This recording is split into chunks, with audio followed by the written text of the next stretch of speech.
So I'll give you a brief outline about what I'm going to show you.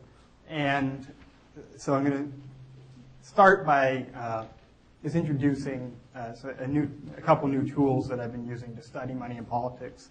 This is important because you wouldn't understand the rest of what I was showing you if I didn't give you some background. Second, I'm going to show you some interesting features about the ideological mapping of the economy. And what this is looking at different industries, different individuals, and where they align along the liberal-conservative spectrum. And then third, given this information that is sort of newly available, I'm going to discuss what it suggests about avenues of influence, how that affects political gridlock, in thinking about campaign finance reform. Okay, so what I'm doing, so part of my research project is I'm working with a campaign finance database that I've compiled, and I owe much gratitude to Open Secrets and the Sunlight Foundation. And so basically I have it's a big data. It's 85 million plus records. It's growing every day, and it's been collected from 1979 to the present. So it encompasses both state and federal elections. So I have thousands of federal candidates, state candidates, campaign committees, 527s, anywhere that money's going and it's disclosed, I've tried to include. And so the contribution to this data set, not only putting it all together, but I've spent the last year and a half of my life working on identity resolution, which is a term, well, what it is, identity resolution is you have all this information on these different individuals and organizations who are donating to politics, and across different levels, you know their address, usually their occupation, employer, but what you don't know is they're not connected with a unique identifier between different levels, so over years. So you can give in 2000 to a federal candidate, and then 2004 to some state candidate, and you need a way to figure out that those are the same people. So I've linked everyone up, and I found that there's about 11 million individual donors that have given undisclosed amounts that have given throughout this entire period from 1979 to present to state and federal politics. And so what I'm going to be doing with this data is applying what I call the spatial model of giving. So basically what it is, to, I guess, sort of simplify the concept, is I'm thinking of contributors as these expert raters of candidate ideology. And so most contributors are giving at least partly on the basis of their ideological evaluation of these candidates, so how liberal or conservative they are. And the idea is if you're giving to Michelle Bachmann, you're probably not giving to Kucinich. And these patterns are very, very strong and consistent in the data over time, and it explains a huge amount of variance in contribution patterns. And so what I'm able to do is recover positions along this latent ideological dimension. And they correlate really well with other measures of ideology that political scientists have developed based off of roll call measures. And in fact, just using the scores that I recover from the contribution data, I can predict about 90% of votes correctly cast, which is on par with what you get from directly modeling roll call data. So it's completely out of sample, but it's very thoroughly validated. So let's start off. So the great thing about this data and having these estimates is you can get an ideal point for anyone who's giving, and you know, for the most part, where they work or in what industry. So what I'm showing you here is for each of these industries, you have left to right. So the more liberal the industry, the more skewed the distribution is to the left, and vice versa, right. And so as you can see, we've got so there are some industries that seem to be very, very aligned with the left. Very many liberals, very few conservatives, and you actually have the classic unholy liberal trio of universities, the print media, and Hollywood.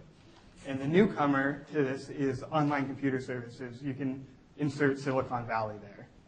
So all these industries are, they're very heavily leaning to the left. And then you see the same patterns with other usual suspects on the conservative side. So the oil, gas, and coal industry, mining, building construction, and agriculture. And what I find so striking about these figures is how thoroughly sorted these industries are. There's been a lot written about geographical sorting. The Big Sort is the title of Bill Bryson's book about how citizens are clustering and moving on the basis of into much more homogenous communities ideologically.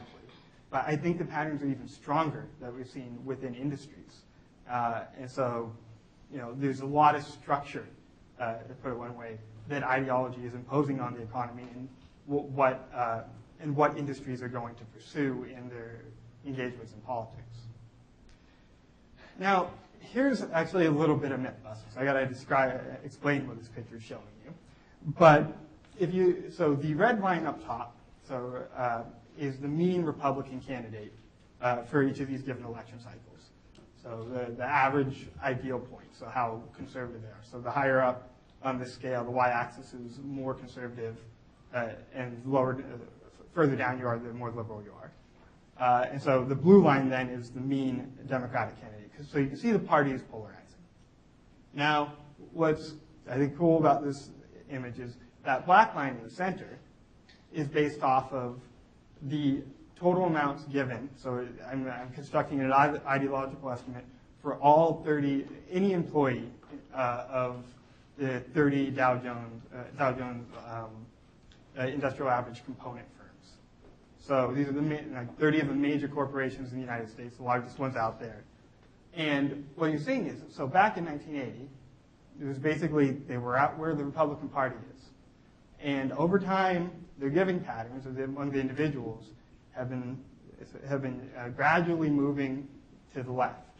And in fact, even now, after the 2010 election, the average donor, in terms of weighted by the amounts they've been giving, is closer to the Democratic Party than the Republican Party. And so this very much flies against the conventional wisdom that corporate America is a very conservative place. Now, one problem with this is I'm looking at anyone who's employed by J.P. Morgan. You could be a bank teller, and this could be, skewing the results to look more liberal than you would get if you looked at the people who are actually running these corporations. But fortunately, they're all donors, and I have information on them too.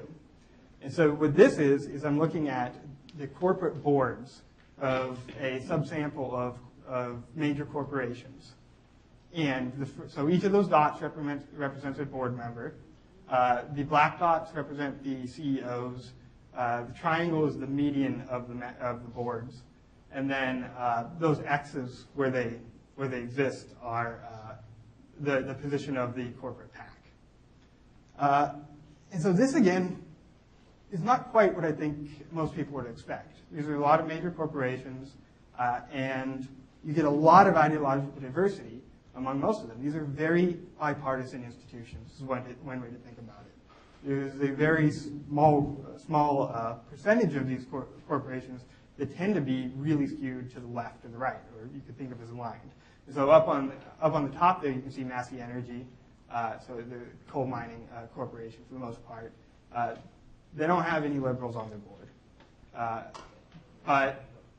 And then if you go down to the bottom, well, you've got Google, Apple, LinkedIn, Zynga. So Silicon Valley, you have a little bit of a different outcome there. And there's probably not too much of a surprise to people who live in the area. But this is a new development to have these really liberal organizations. But as you can see, there's a lot of variation, and I think it's telling that most of these major corporations are not, they're not on the same side of the aisle. And one would think that this would be difficult for them to engage in partisan politics using their corporation as the instrument, because it would be difficult for them to decide on which side to support. Now, I can take this even further, and so I can look at members of the Forbes 400. So the richest people in the country, all billionaires, and out of these 400, interestingly, 377 have donated money to politics over the last 30 years, but mostly within the last 10 years.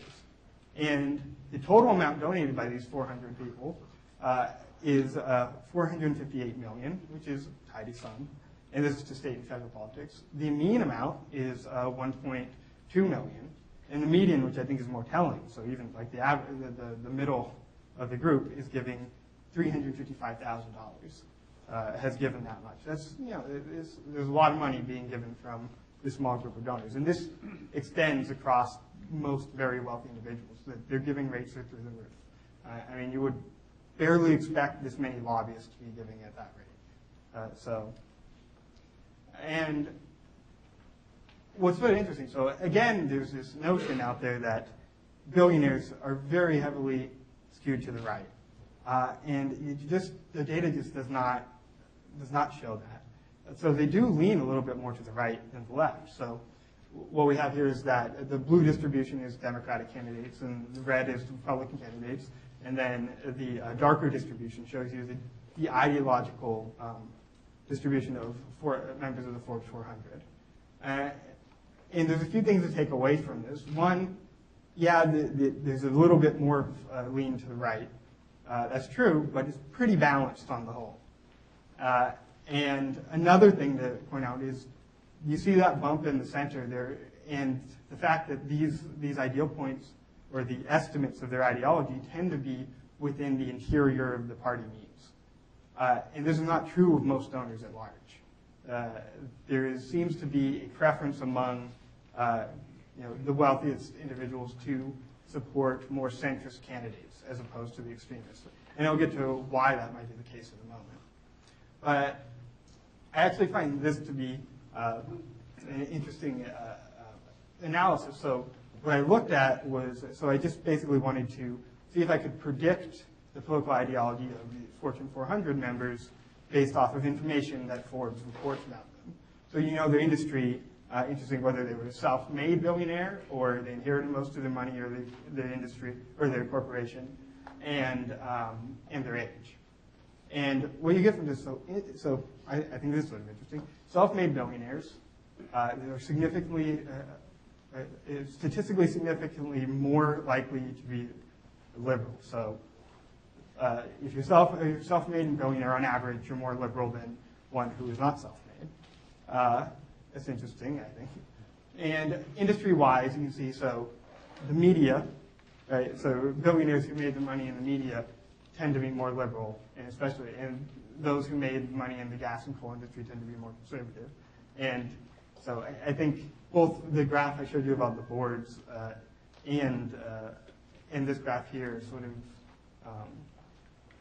shed some doubt on, I don't know, many of you have probably seen that bumper sticker that, the media is only as liberal as the corporations that own them.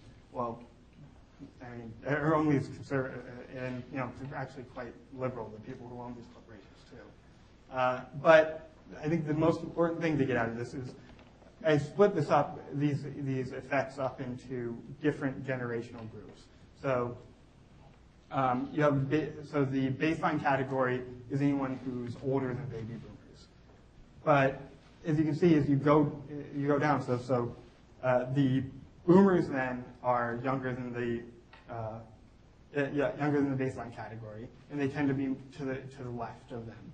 And on average, Generation X is also to the left. But then you see this huge leftward effect for the most recent billionaires, and you see this trend pretty generally through a lot of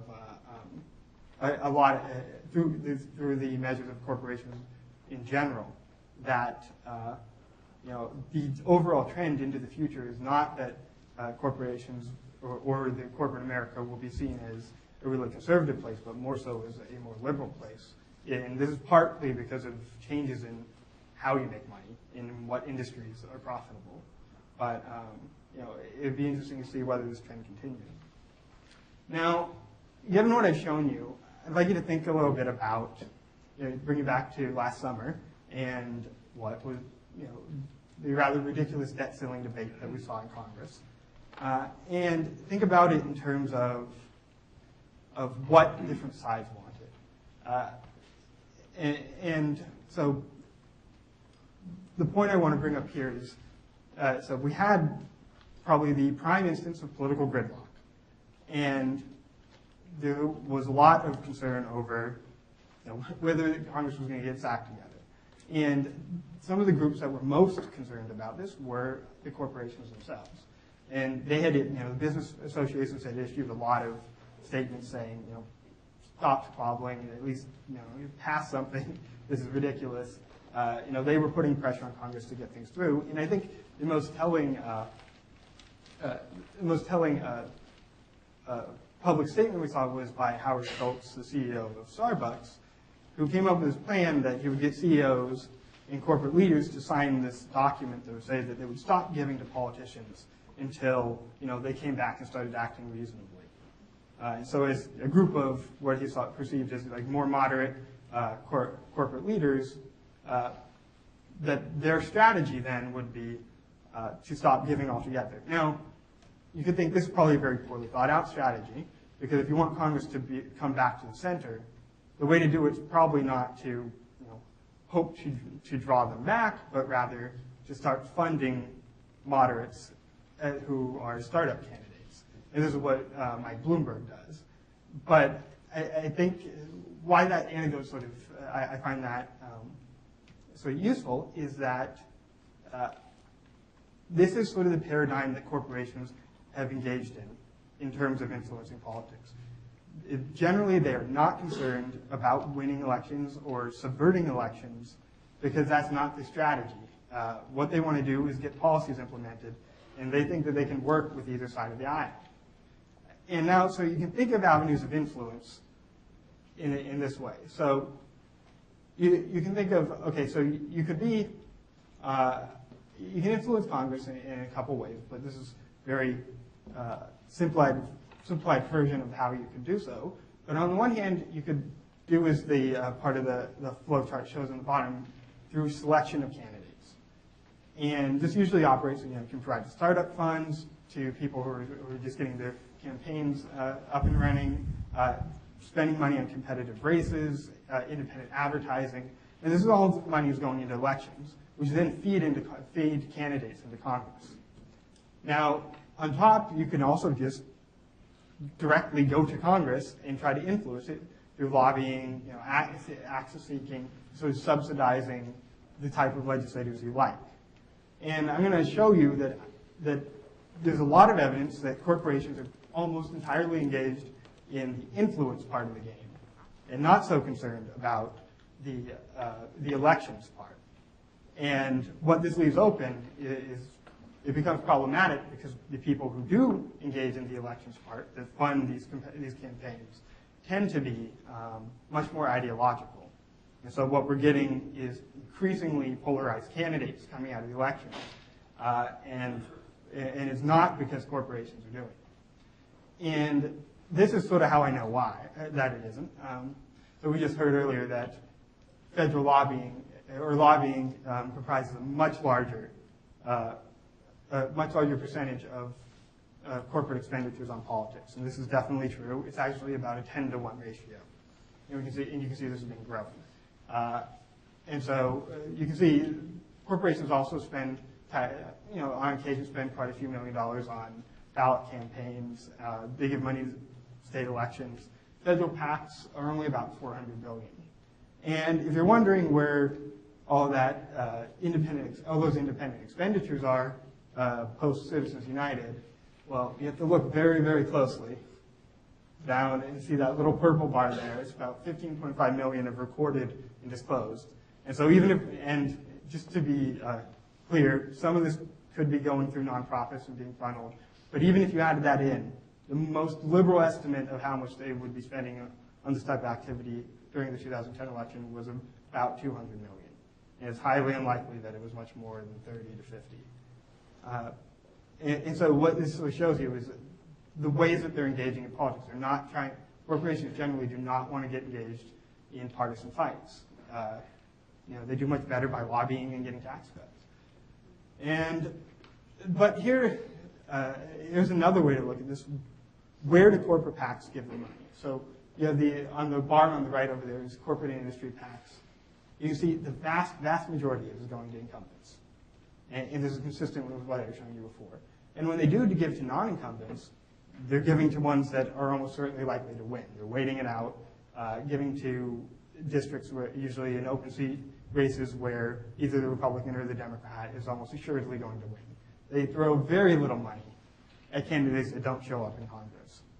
Now, if you go over to where small donors are, they give less than half of their money to incumbents. They, when they do give money to non-incumbents, they're not so successful in picking winners. And then you can see, I also collected the data on individual donations from people identified as corporate executives. And they tend to be a little more successful in picking winners, but they too give a lot more money to incumbents on average. Now, I'm going to give you a story about why I don't think Larry Lessig's reform plan is a good idea. And this has to do with the way that small donors engage in politics. And it's unfortunate, but the most, there's a very strong tendency, actually, to support or to encourage bad behavior, reward bad behavior. And the Joe Wilson outburst at the president, if many of you remember, in 2009 during the president's speech on healthcare reform, shouted, "You lie," to the president. It was a big scandal. Now, this was bad in a lot of ways, but it was not bad for his campaign. He raised, I think, $2 million in the preceding month, and mostly from small donors. And not only that, he raised money from a completely new type of donor that he had not raised money from before. And what that is, so you can see after that plot over there, is you're running up the number of days to the outburst. Then you see this big change in where this money's coming from. And so now it's coming from all of a sudden from a lot more conservative donors who had pretty much ignored him before. He had not captured their attention. And you see this consistent pattern that small donors tend to reward perhaps not the best candidates. And this is something that had been noted by Gary Jacobson when he was studying campaign finance back in the 80s. And it's still, unfortunately, in ways true today. And it's not just on the right. You can see that the type of, so this is the top fundraising pages from Act Blue. So this is the biggest portal or clearinghouse for raising campaign funds in small amounts. And I used to use this analogy of small donors being like the kids on the playground yelling "fight, fight, fight" at the politicians. But I guess it's sort of literally true when you look at which words they're using. So the campaigns that raised the most money on Act Blue were the ones, war, stop the Republican war and working families. Other ones are about recall, keep fighting for bold reform, help Elizabeth Warren fight. These are, there is this sort of ideological holy war being waged by both sides. And this is not helping the gridlock situation. Now, this is even more strongly felt when we're looking at the primary process. And so we've seen, just this week, we saw a prominent moderate Republican lose a primary battle to a more conservative challenger. And the primary process, these primaries are very consistent in one feature, and that is the challenger is almost always far better supported by small donors, and interesting also by independent expenditures. That's the other side of the story. And you get this relationship. So this is two Democratic challenge fights, and so you can see the red and pink bars are money from small donors and independent expenditures. The green is from corporate PACs. So you can see corporate PACs give a lot of money to Lincoln, but almost nothing to Bill Halter. And this is usually the case. You can see this partisan purge going on the right. And so that red bar, vertical bar, is showing you the mean ideal point of, or the mean ideological position of Republican candidates. And you can see the challenger is always to the right of of the incumbent, and they're always, with the exception of John McCain, raise more money from small donors, usually significantly more. For instance, like you look at Mike Castle, raised almost nothing. Small donors, Bob Bennett, a pittance. So, and you see this pattern consistently. And again, I'm just going to show you this quickly. This is if you break up the parties into deciles. You can see the Democrats there. The blue bar on the bottom is how much money you raised from unitemized or small donors. And then on top you have corporate industry PACs. You can see the corporate industry PACs are much more important to the fundraising efforts of those in the center. And small donors tend to be much less important. And the inverse is true on the extremes. You raise a lot more money from individuals and itemized donors, and very little from these corporate interests. And so in the end, what does this really mean for campaign finance reform? Well, the problem is we sort of have the worst of both worlds. We have a process where we have ideological donors who are primarily involved in picking candidates in our elections. So they're directing their funds towards getting people into Congress. And the corporations who are getting a lot out of this are basically concerned with dealing with the people who get into Congress, and this is probably becoming more problematic if you want to get anything done as a corporation, because you're getting more and more polarized candidates, and it's probably quite frustrating. In a way, I mean, maybe that's a good thing that they can't get as many deals done, but there's also these issues with pivots and what you can stall. But I think the fundamental problem with our ideas towards campaign finance reform is it's about the rallying calls usually get corporate influence out of elections. But that's not what we need to focus on. We need to focus on limiting corporate influence in Congress. And the problem is, if you're the small donors, the ideological donors, they have the means and the mechanisms to influence elections. But they have no way to really influence Congress itself and directly support issues rather than candidates. And this is sort of a fundamental stumbling block, I think, that as we have it, we're going to see increasingly polarized candidates are coming out winning these elections, and the key thing about it is a lot of this is being driven by small donors, and so I think I'll leave that. Okay, well, thank you.